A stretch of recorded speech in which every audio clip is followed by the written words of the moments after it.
یعنی دوآبا۔ قدیم میسوپوٹیمیا یعنی دجلہ اور فرات دریاؤں کا بیچ کا علاقہ ہے۔ ذرا قریب سے دیکھتے ہیں۔ دجلہ اور فرات، جنہیں انگریزی میں کہتے ہیں ٹگرس اور یوفریٹس۔ دجلہ یعنی ٹگرس ریور اور فرات یعنی یوفریٹس ریور۔ تو دجلہ اور فرات ان دو دریاؤں کا بیچ کا علاقہ یعنی قدیم میسوپوٹیمیا۔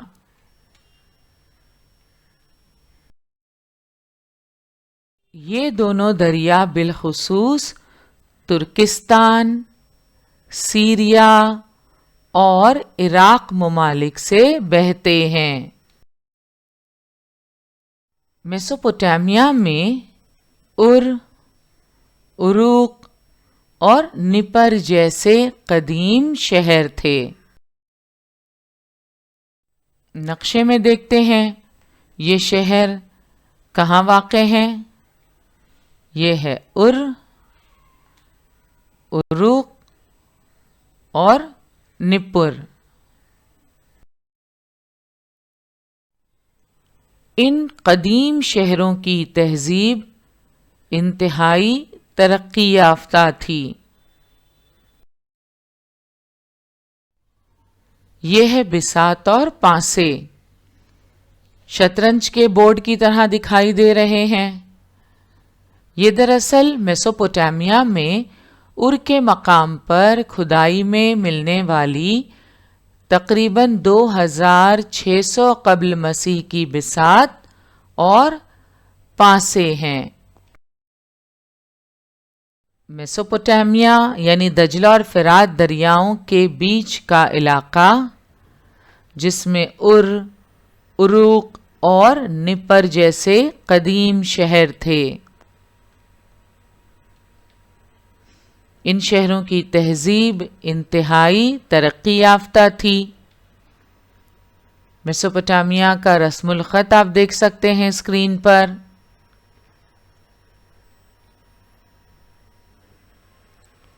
یہ ہے دریاؤں کی وادیوں کی شہری تہذیب، میسوپوٹیمین سویلائزیشن۔ آج میسوپوٹیمیا کہاں ہے، کون سا علاقہ ہے؟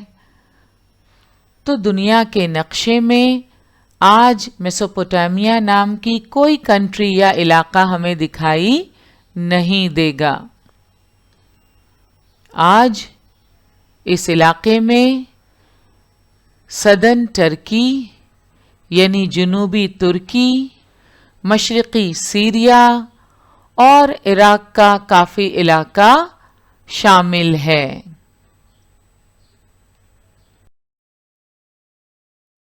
اور اب ہم بات کریں گے مصر کی، جسے انگریزی میں ایجپٹ کہا جاتا ہے۔ Egypt an ancient civilization۔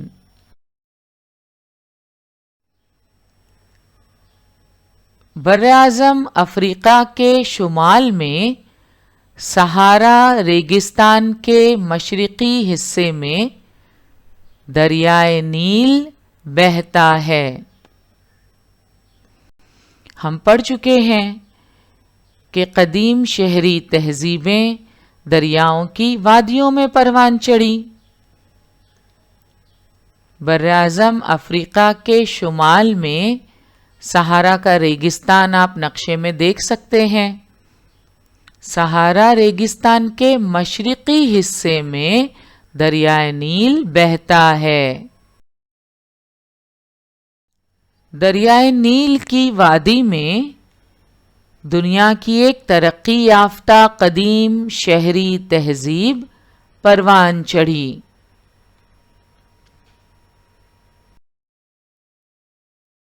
مصر کی قدیم شہری تہذیب دریائے نیل کی وادی میں پروان چڑھی۔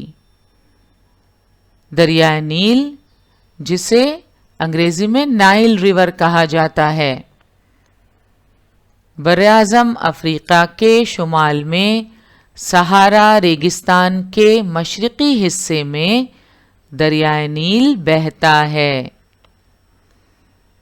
اس دریا کی وادی میں دنیا کی ایک ترقی یافتہ قدیم شہری تہذیب پروان چڑھی۔ وہ تہذیب مصر کی پرانی تہذیب تھی۔ ان تصاویر کی مدد سے ہمیں مصر کی پرانی تہذیب کو سمجھنے میں مدد ملتی ہے۔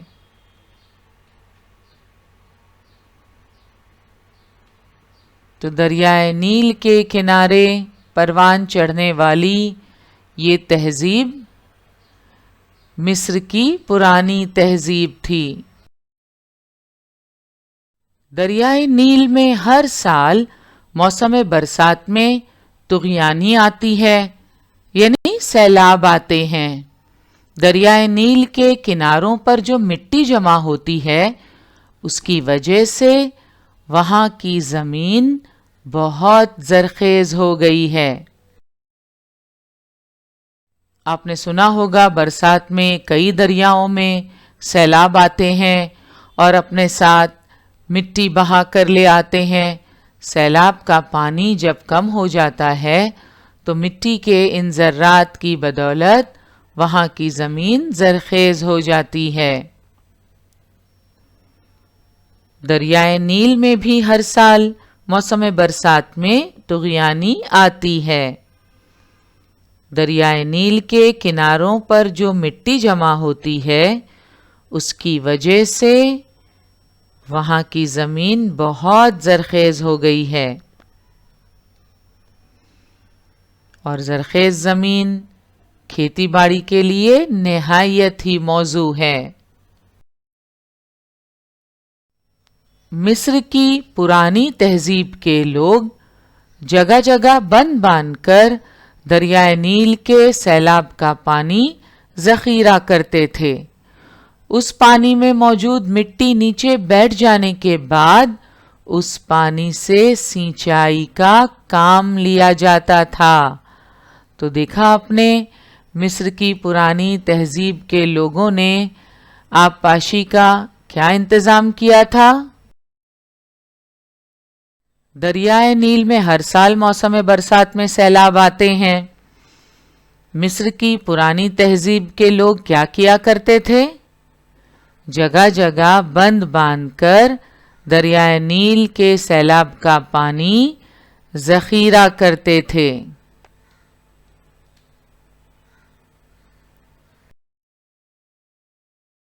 ذخیرہ کیے ہوئے پانی میں موجود مٹی نیچے بیٹھ جاتی تھی۔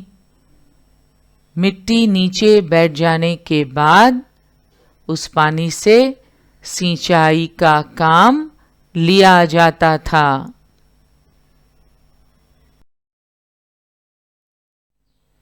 قدیم مصر میں لوگوں نے جو امور انجام دیے، ان میں خاص کام گھر کی تعمیر کا سائنس تھا۔ وہاں کے احرام اور عبادت خانوں کی عظمت اس بات کی گواہ ہے۔ عمارتیں تعمیر کرنے کے لیے انہوں نے بطور خاص مٹی کی کچی اینٹیں اور پتھر استعمال کیے۔ ریاضی، طب، آبپاشی کا طریقہ جیسے میدانوں میں انہوں نے خوب ترقی کی تھی۔ وہاں بہترین قسم کے آبی جہاز تعمیر کیے جاتے تھے۔ نیلے رنگ کی پالش دی ہوئی مٹی کی اشیاء کی پیداوار، پپائرس نامی درخت سے کاغذ سازی کا فن جیسے میدانوں میں بھی انہوں نے خاص طور پر ترقی کی تھی۔ آج کے سیشن کی شروعات کرتے ہیں چین کی قدیم شہری تہذیب سے۔